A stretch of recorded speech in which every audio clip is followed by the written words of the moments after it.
here in person is that we have gourmet chocolates.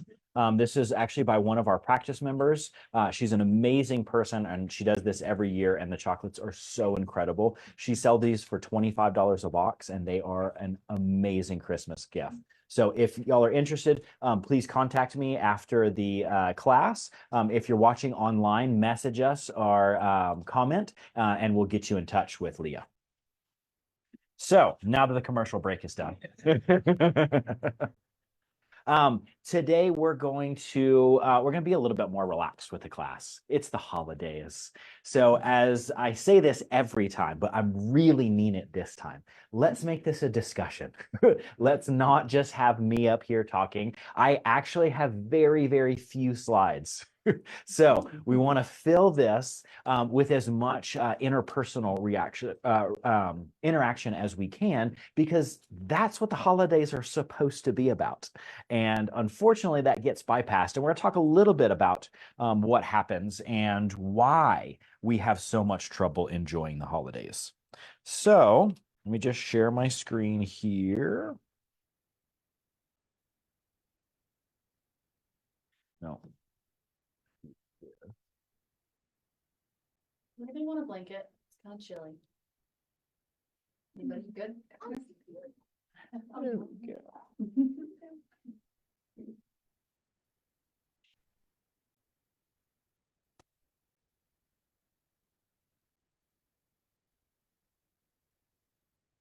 There. And let's make sure my little clicker thing works. It does. So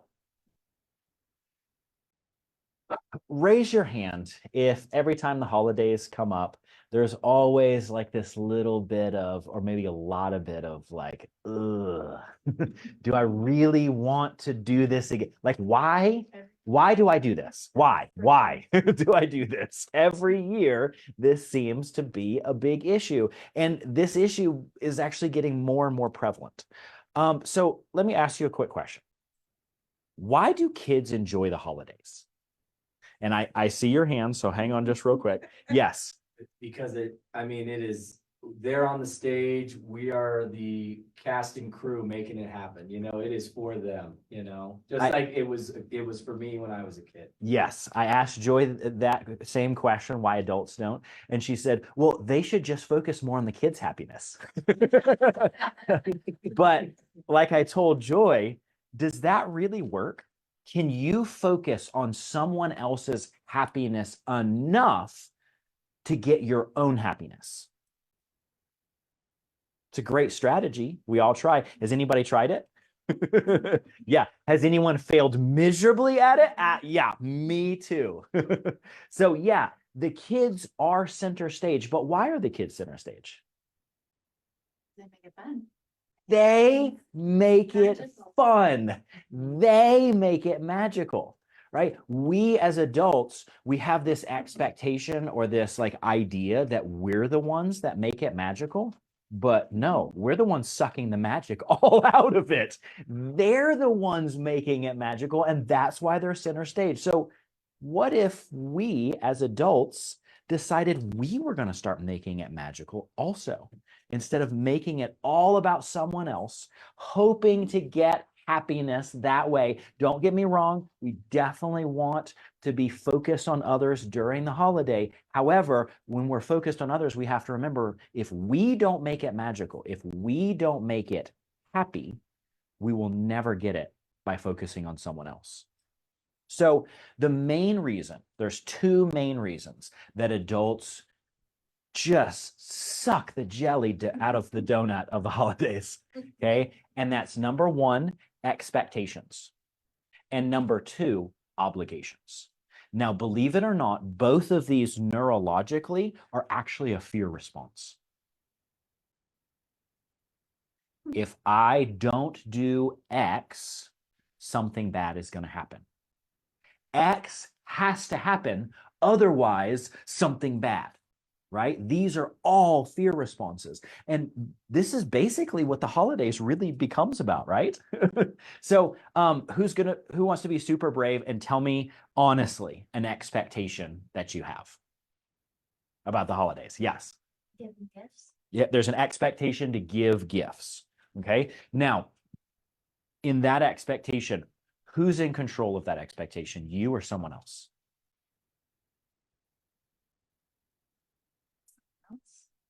If Some they expect it. Well, no, but your expectation to give gifts, right? Me expecting that I need to give gifts. Right, yeah. Is my control. You're totally in control of that. Awesome. You could actually make that expectation happen, right? For me, one of my expectations is I want to really enjoy spending time with my family.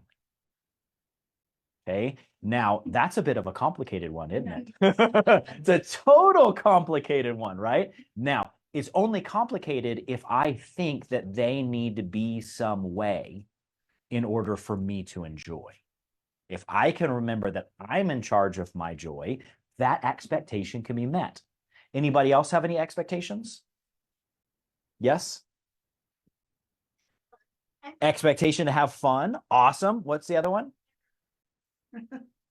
So anybody, yeah. Decorated house, big meals, special meals. Yes. So is that so a decorated house, special meals, Christmas trees, is that an expectation or is that an obligation for you personally? It's an expectation from the past, but it's not really something that's on me now. Uh-huh. I take it on. Uh-huh. So that's more of like an obligation, isn't it? Other people may have that expectation, right? But you have the obligation, right?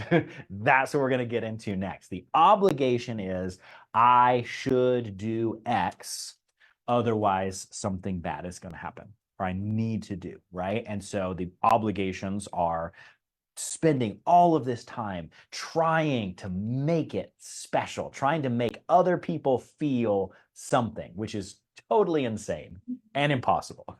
Anybody else? Obligations? Yeah, definitely for obligations, seeing family, right? If you have close Seeing by family. family, or maybe they're even like, well, you're gonna come out to see us, right? You Right. know, it's a big obligation around the holidays. Huge obligation. Okay. You have to see them all. 'cause you Yes, can't send that's it. everybody. Yeah. That's it. You have to see everyone. Otherwise, somebody might take offense. Okay. And this is a really, really big one. This obligation to spend time with family and the expectation that it's supposed to be enjoyable, right? I think that's at the crux of how we really mess ourselves up.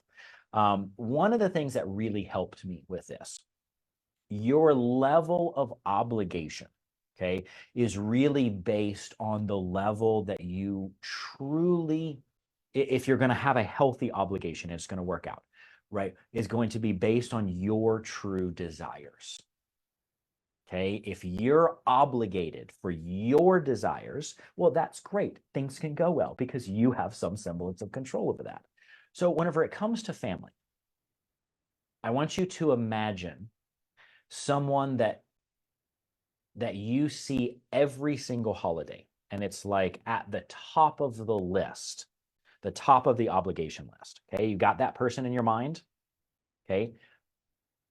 Would you hang out with that person if they didn't have that specific role?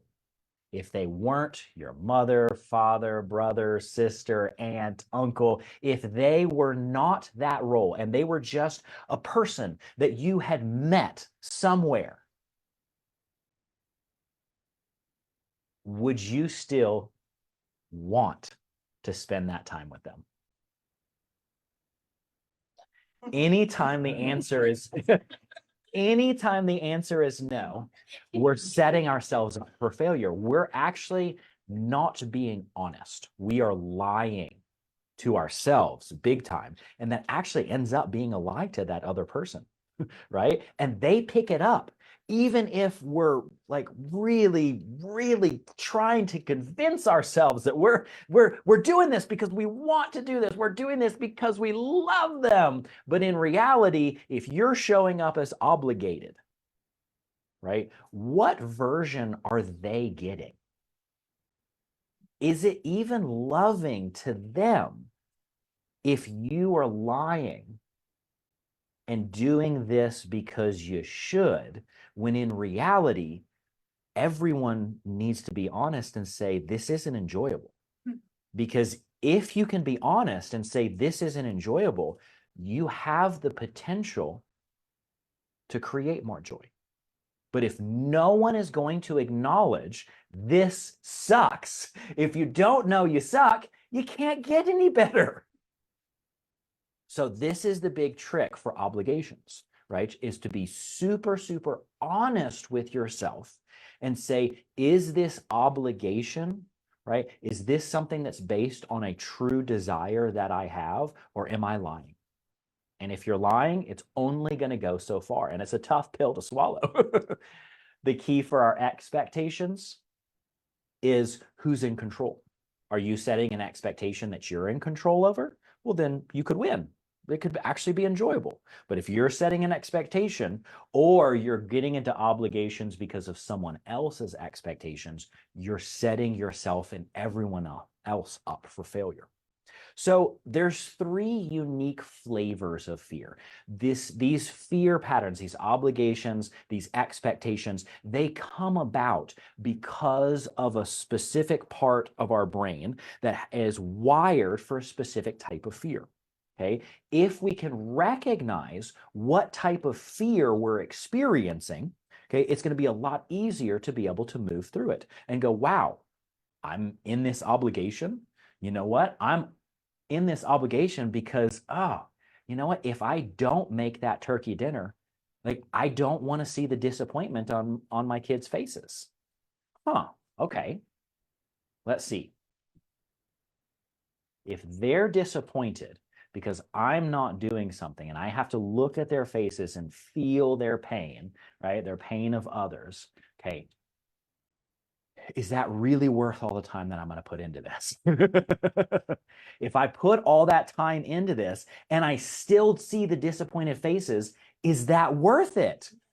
Right? Is me trying to run away from this fear of pain, is this even like something that can happen?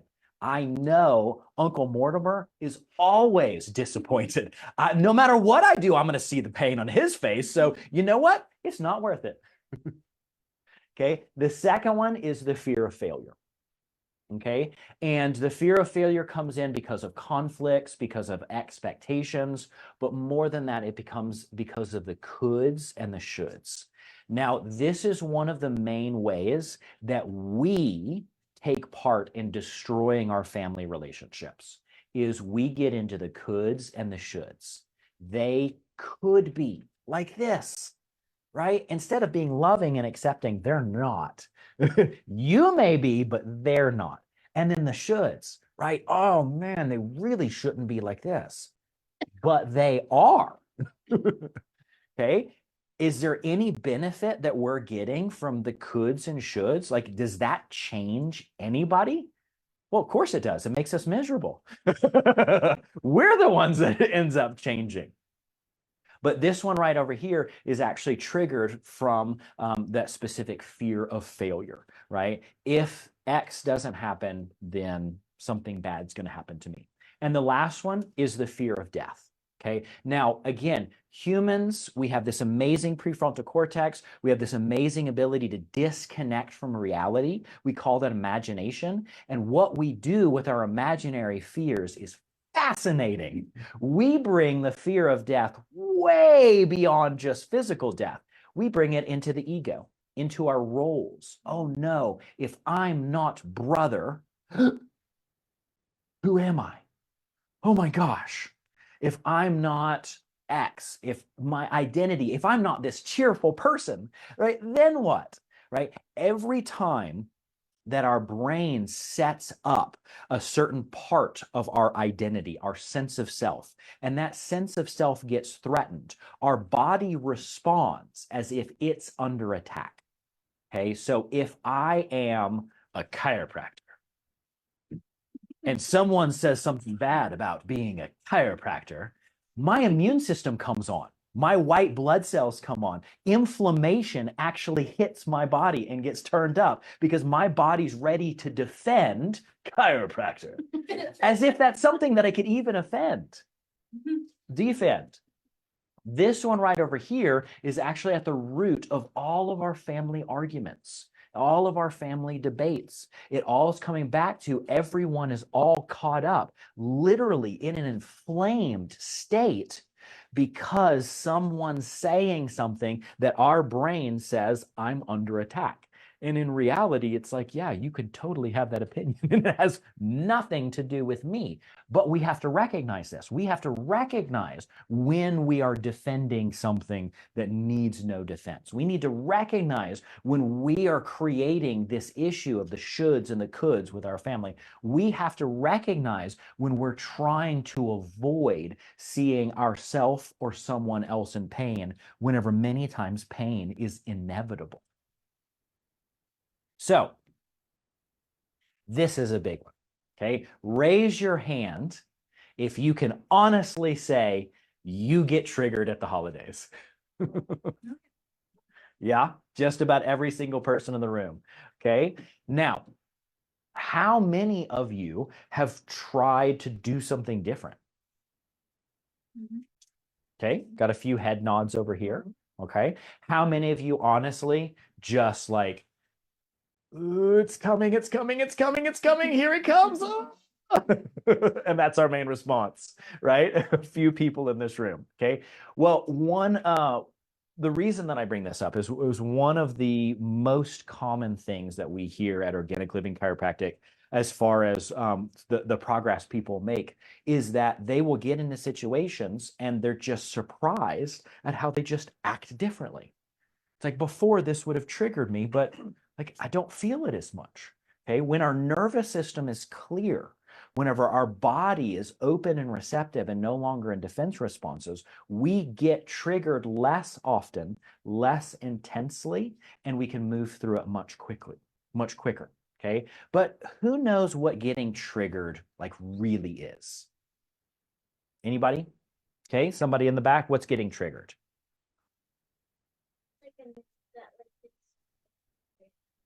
It's a nerve that makes you angry and uncomfortable. Okay. You have some sort of side effect that's I would consider negative, something that's A negative side effect. attention. That's saying, hey, pay attention to me, and it's very overwhelming and you can't ignore it. So it's an overwhelming side effect that's grabbing your attention and saying you have to pay attention. That's a great definition. I love that. Okay. Does anybody know how we get triggered? Throw out some things that trigger you. It's a nervous system response, but how does that happen? What triggers you? Voices. Loud voices. Okay, so let's talk about loud voices, right? So a voice, right, is a vibration of somebody's vocal cords, right? And that vibration of the vocal cords vibrates the air, okay, in an acoustic wave, and that acoustic wave spreads out throughout the room. And inside your ear, you have these little sensors that pick up that acoustic wave. And then your brain takes that information in and builds a picture of what it thinks that acoustic wave means. And a story. That's it. Right? So is it the acoustic wave that triggers us, or is it the story that we end up giving it? Yes? Story. The story, that's right. Okay, words cannot hurt us, but man, are we great at hurting ourselves with them. And here's the challenge, right? Because if we go and we're like, oh no, man, this really, really got me. And then we automatically drop into a fear response into the coulds and shoulds. They shouldn't have done this. They should have done this, right? Is there any way that we're actually going to be able to come out of that? No. And we're actually priming our system for it to happen again and again and again. So this is a fantastic visual description of what getting triggered and how that actually happens. Okay, so watch this. He's going to hit this tuning fork, and the other tuning fork, which is actually the exact same frequency, is going to start responding as if it was being hit. And that's how you can see that ball moving over there. Okay, so what a story is, okay, it's a frequency. It is a entrained oscillation of information and energy. When we have a certain frequency embedded in our system, we're holding that frequency, and someone else comes along resonating at that same frequency, it's going to magnify it, slam it in our face, because we have to pay attention. Okay. One of my favorite Alcoholic Anonymous statements is, if you spot it, you got it. Or Carl Jung said, if there's something that agitates you about someone else, it's because you have it as well. Okay. So there's always something that we need to look at in our triggering. Okay. Because it has nothing to do with what the other person is doing or saying. Okay. It has everything to do with the frequency, the story that we are holding. And if that story that we are holding hurts, maybe we could create a different one. You had your hand up? I was wondering, can you have multiple frequencies? Oh, we all do. Yes. No, absolutely. That's basically what our body is. Our body is just a bundle of solidified frequencies. Okay. So even if one of those frequencies, because I was like, I'm being triggered by multiple things. You got it. Not just one. Absolutely. Yeah, totally. And the body is a frequency generating machine, right? So it's not about getting rid of any frequency. It's about the ability to hold all of these frequencies lightly, so that we could tune in to whatever frequency that we want and tune out of whatever frequency that we don't want. We want to have access to all frequencies, but if we are frozen, and that's what a tuning fork is, it's frozen in a certain way so that when it gets hit, when stress happens, that's the frequency that comes out. So the less frozen we are, in other words, the more open and receptive our nervous systems are, okay, the more we're going to be able to tune into whatever frequency that we choose. And this is why we get adjusted on a regular basis and get checked to make sure that we're not stuck in that one frequency. Does that answer your question? Say all that over again. Probably not, but it will be recorded. So what we need is to have the ability to ebb and flow between all thoughts, all feelings, all ways of being. If we have the ability to ebb and flow, in other words, an open and receptive nervous system that is open to receiving and completely uninhibited in its responding, then we won't get triggered. We can recognize when someone is struggling around us and going, wow, look at that projection onto me. Isn't that fascinating? But if we are holding that same frequency, if we're holding that same fear, and then they say it, and then it's like, oh my gosh, and then it's got us. Is that a better description? It was good. I just got left behind a little bit. That's okay. So, have you ever noticed that some people that we come in contact with the holidays just seem to love their drama? And it's like every time we're around, there's got to be a problem, right? There's got to be a problem. And if there's not one, I'm pretty sure I can find a problem. And hey, let me tell you about their problems also. It's all about having the problems, okay? Raise your hand if you can honestly admit that this might be a little bit of you also. That's it, okay? So drama and being addicted to drama has a much, much deeper root, and it's actually a form of a pain addiction. Okay. And there's multiple reasons why we have addictions. And when we're dealing with addictions, the question should never be, why are we doing this? It should always be, why are we in so much pain that we feel drawn to do this, that we feel so out of control, that we end up doing this thing again and again that ends up hurting ourselves and others? Why the pain is a much better question than why the addiction. And there's 3 different types of things that we're going to need. And if we don't get these needs met in healthy ways, then we will get them met in unhealthy ways. So at the root of all pain addictions is going to be one of these three or a combination. Most of the time it's a combination. It'd be way too easy if it was just one. Okay, number one, love. These are the people that always seem to be having a personal problem, right? And they always just want to talk about their problem. They always want to share their problem with you. And what is it that they're really seeking in that? What is it they're really hoping to get by over-exaggerating all they're hoping to get compassion. Because there's a part of them that truly believes if I don't have a problem, I'm actually not going to be loved. The second one is there's a deficiency of joy. Okay? Feels really good to make progress. It feels really good to make changes. However, can you imagine making progress? Can you imagine making a change without having a problem? Right? If these are our victims over here, these over here are our heroes. They're the ones trying to swoop in and create problems that they can fix so that they can get that sense of joy that comes with accomplishment. And the third one, okay, these end up being our villains, okay, is the lack of peace, okay? Who am I if I don't have this problem? I'm so identified with being this, okay? If I don't have this, I don't even know who I could be, right? Because this is just my main driving factor, and it's how I relate with everybody, and it's how I help, and all of this other stuff. Okay, who am I if I don't have this problem?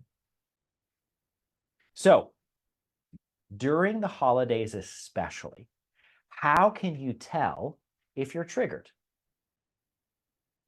It's a really simple answer. You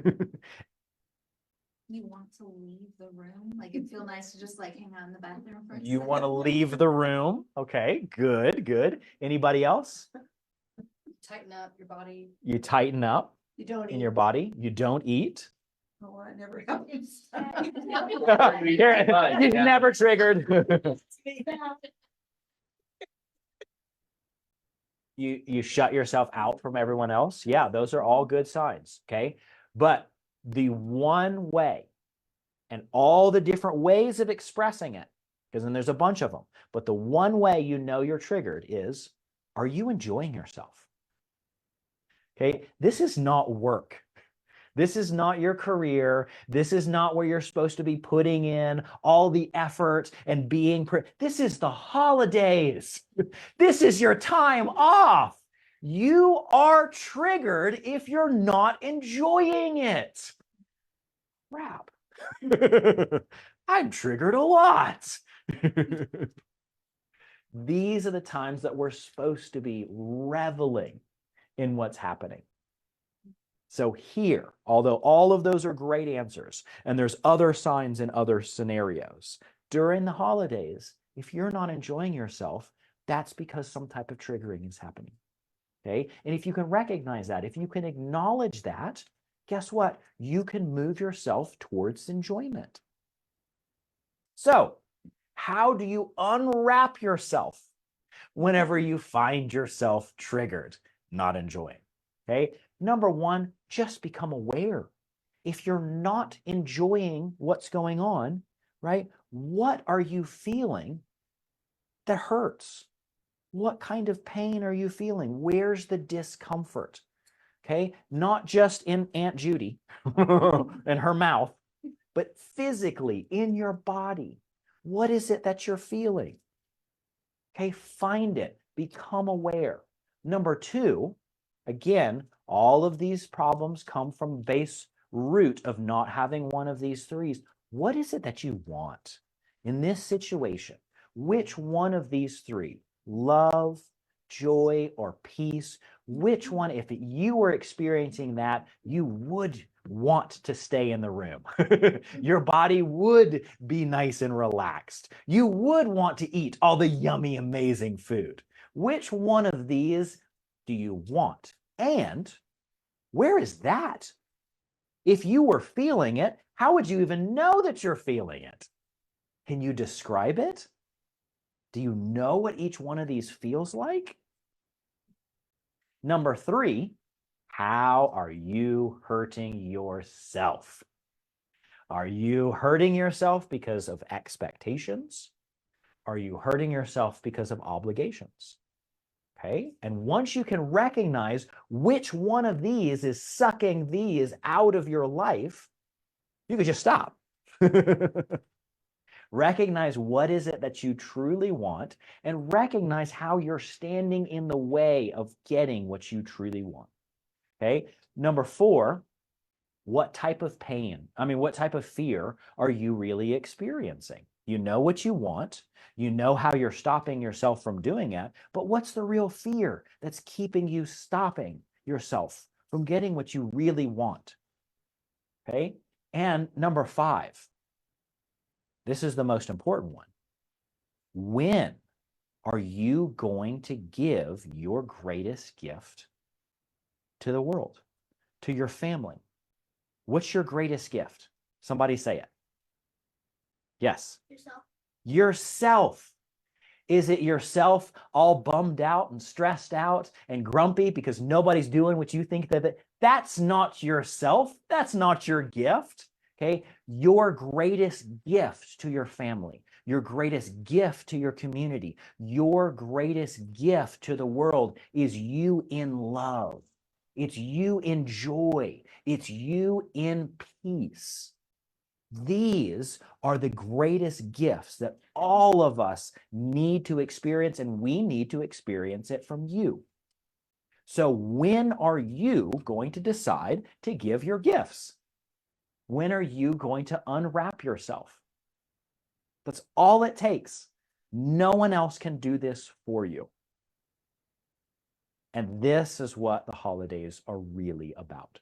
And if you practice this just a little bit, every holiday can actually get better and better and better. Okay. And the sneaky secret is once you start enjoying yourself, all the people around you will naturally just get less annoying. They'll naturally get better. It'll shock you how much the people in your life will benefit and improve because you are in love, because you are in joy, because you are in peace. And there's only one person that's standing in your way from being all that. That's you. So thank you very, very much for coming. We are going to do a meditation Short right little now. meditation to kind of practice the knowledge that we just learned, but in the quantum field. It's gonna be short, probably like, let's see, what time is it? Probably 10 minutes or so. Thank you. So if you guys came to my class that I taught, how many people were here for Enter Your Heart? Marsha was there. So I talk a lot about heart coherence. So Heart Math, the Institute of Heart Math, they do a lot of work with brain-heart coherence. They're discovering a lot about how we can change our state, our emotional state, just by tuning into our hearts. Our hearts are really, really powerful tools. So one of the things that I think is important is like when you're in that setting, like at holiday dinner, or you're like in the mix of it, there's all the triggering happening. Like this is something you can do when you just like go to the bathroom to wash your hands, shut the light off, just get into your heart. So what we're going to practice is we're going to get into that. But the tool that I like to use for me individually when I'm with my whole family, extended everybody, and it's just pure chaos, I go into the bathroom and I practice heart-focused breathing. So this is something that's super, super simple. It doesn't take that long. You really just like tune into your heart, send your awareness into your heart. Like if you're sitting here right now, you can send your awareness like into your hands, right? You can like notice that your hands are there. So yeah, close your eyes, everybody. We'll do a little practice. So send your awareness into your hands. Send your awareness into your feet. And now send your awareness into your heart. So with heart-focused breathing, the most important thing is to just slow your breathing down as much as you can. And I like to imagine, if you're visual, imagine like a cord of light coming into your heart. And you breathe slowly and deeply into your chest, just deeper than you usually do. And as you're doing that, think of what you can be grateful for. Think of what lights you up. Think of the people, the places, the memories. And as you do that, it takes a little bit of practice, but taking your time with your heart, what's happening is you're slowing your heart rate down. You're allowing your body to enter parasympathetic, so rest mode, rather than being this constant fight or flight state of, I need to be this person, I need to be this person for them. Just being here with your heart is what can change your state. So that's heart-focused breathing. I'm going to play a little audio, and you guys can just keep your eyes closed, and we'll start the meditation.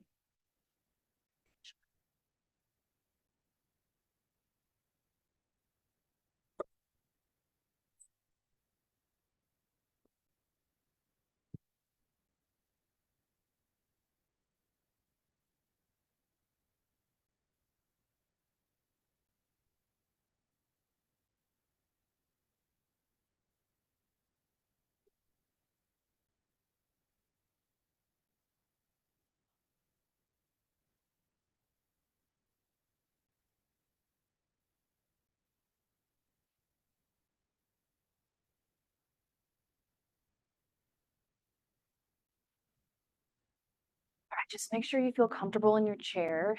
Shift around if you need to.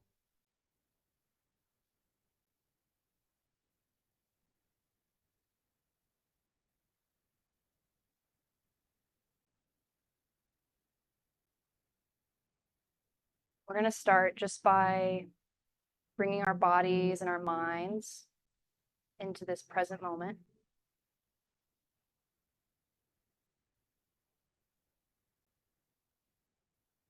Notice how your feet feel on the floor beneath you. Notice the weight of your body on the chair.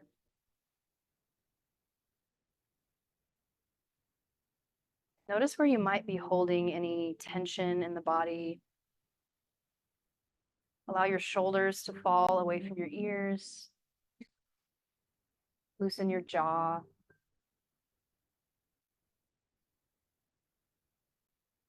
Relax your stomach, your eyes.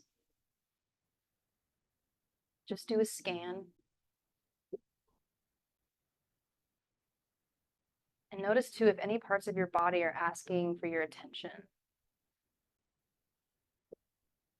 This conversation about the holidays, we can sometimes anticipate how we're going to feel in the stressful environments.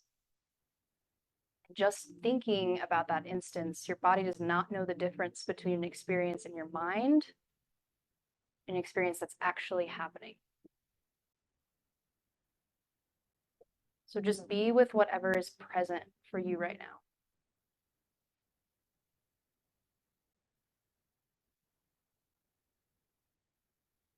Now let's put a little bit of focus on our breathing.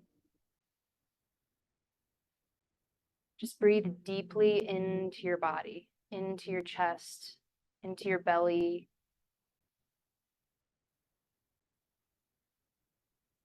And just allow yourself to arrive here. Breathing deeply in and out.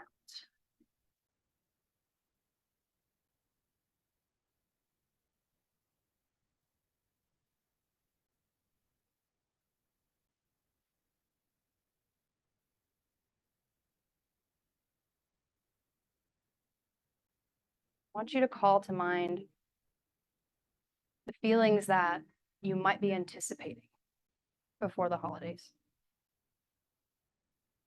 You're not feeling them now, but you're anticipating their arrival. Where do those feelings show up physically? Is there fear in your stomach? Obligation in your shoulders?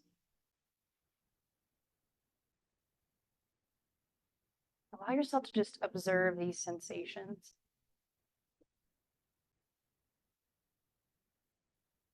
And as we go forth, we're going to replace these with gratitude.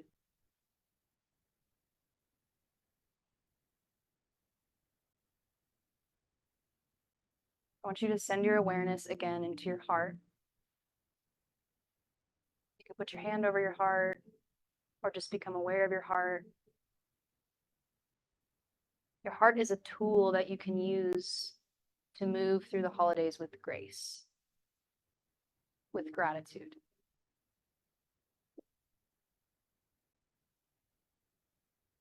And as you breathe into your chest slowly, feel the breath coming in and out.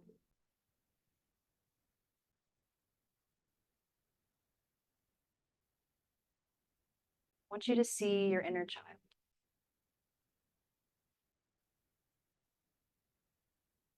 He or she is coming up to you, tapping you, asking for your attention.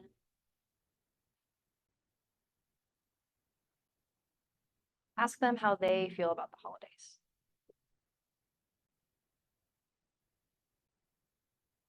Allow yourself to feel the emotion of how they feel about the holidays. Maybe they're excited about Santa, about Christmas morning.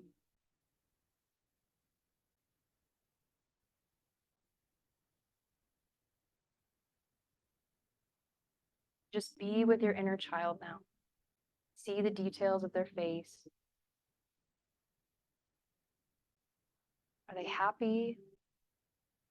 Are they sad? Ask them what they need.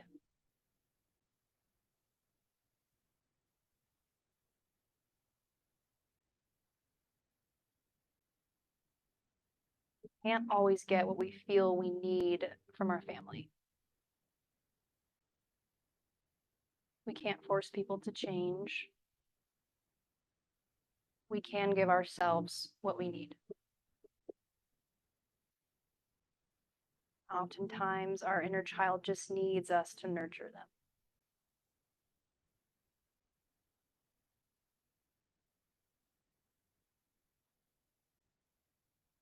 So take some time now to give your inner child what he or she needs as you're breathing into your heart.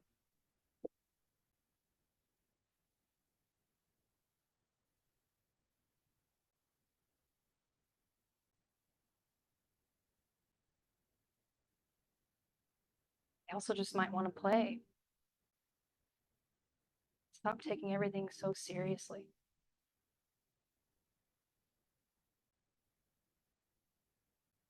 Let them take you to a special place where you can play.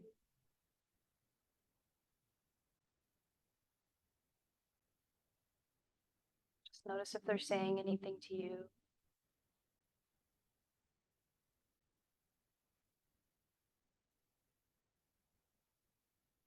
Continuing to breathe deeply into your belly, to your chest.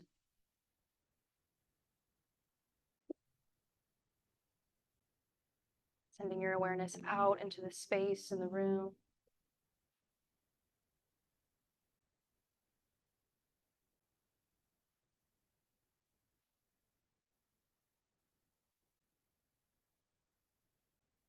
Just see yourself in the future. Whatever obligations, whatever dinners you have to show up to, with all the knowledge that you've received tonight. Make a commitment to yourself to walk in with your inner child.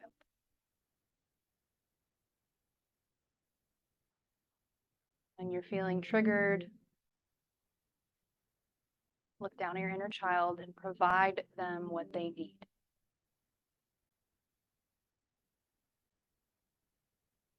How will you walk differently to the holidays? Greatest gift that you can give is yourself.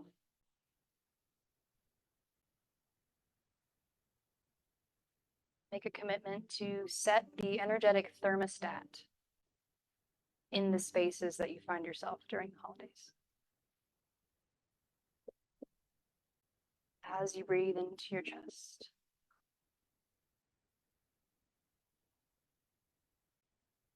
Love is far more powerful than fear.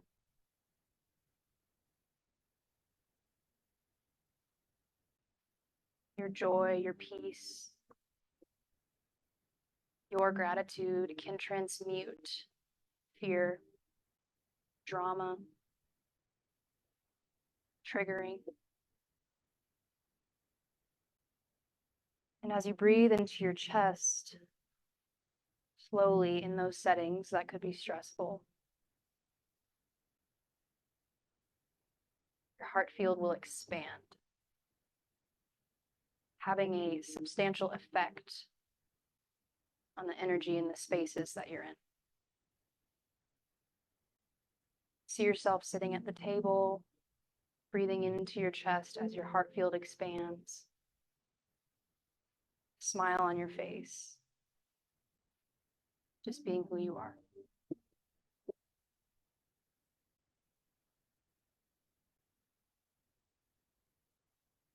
What can you truly be grateful for this Christmas?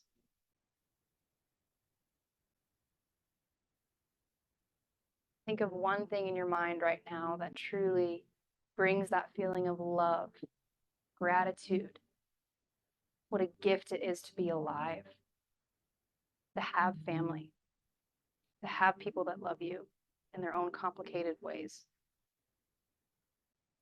Focus on that as you breathe into your chest.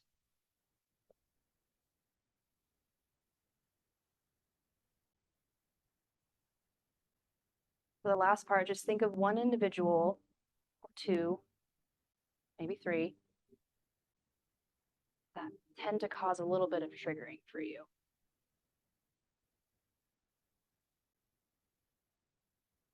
As you breathe into your chest, as you think of gratitude, send love to this person, doing their best on their soul journey.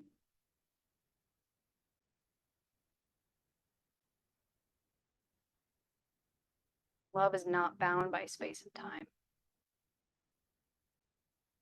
You can send love into the spaces that you find yourself, and it will be felt.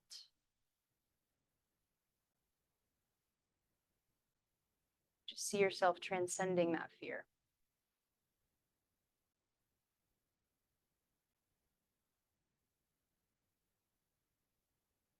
Send love to those people.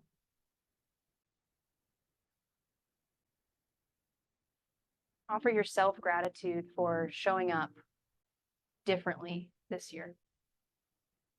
Showing up empowered, coherent.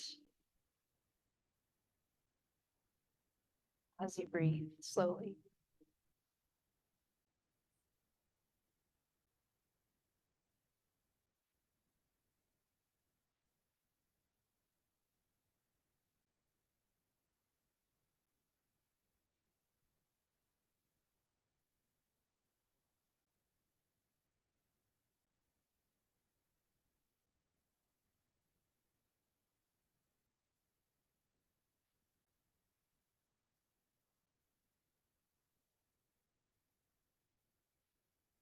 Notice how your body feels now.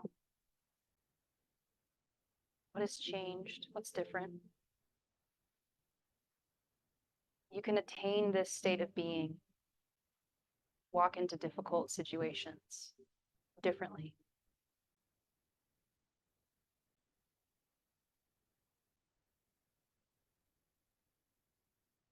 Just take a few more deep breaths.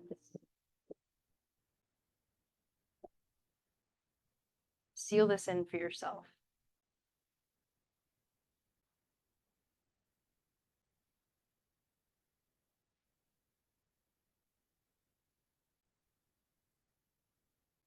You are a gift to the world, a gift to those who come into contact with you.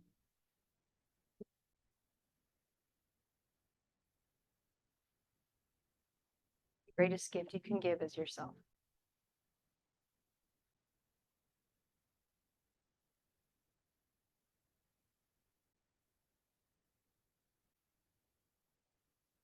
Just start to breathe yourself back into awareness. You can wiggle your fingers or your toes. Stretch a little bit. You're ready, you can open your eyes.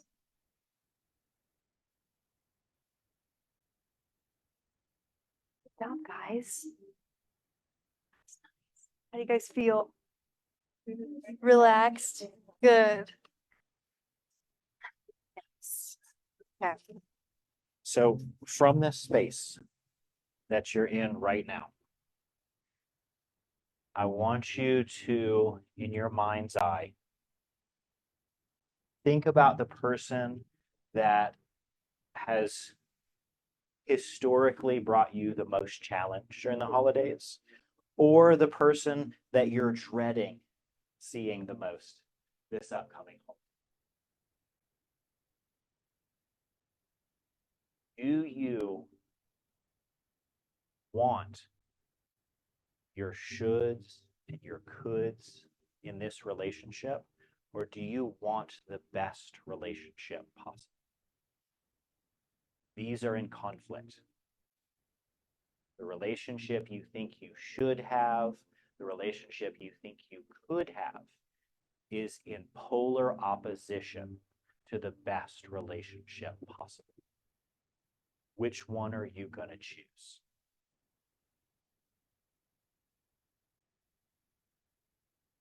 Maybe the best possible relationship is just very surface level.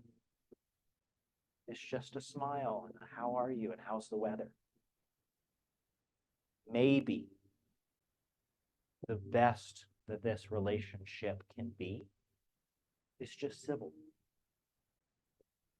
Maybe the absolute best that this relationship can be is loving them from a distance. But you cannot have your coulds and your shoulds and the best relationship possible. You're going to have to choose. So what gift, what version of yourself are you ready to give? Are you ready to give the loving version of yourself that unconditionally accepts them just as they are, flaws and all? Are you ready to give them the peaceful version of yourself that's totally relaxed, totally at ease, no matter what they do or don't do? Are you going to give them the joyful version of yourself? The one that lights up with all the positive aspects about that person? Which gift are you ready to give the world? Which gift are you ready to give this relationship? Which gift are you ready to be?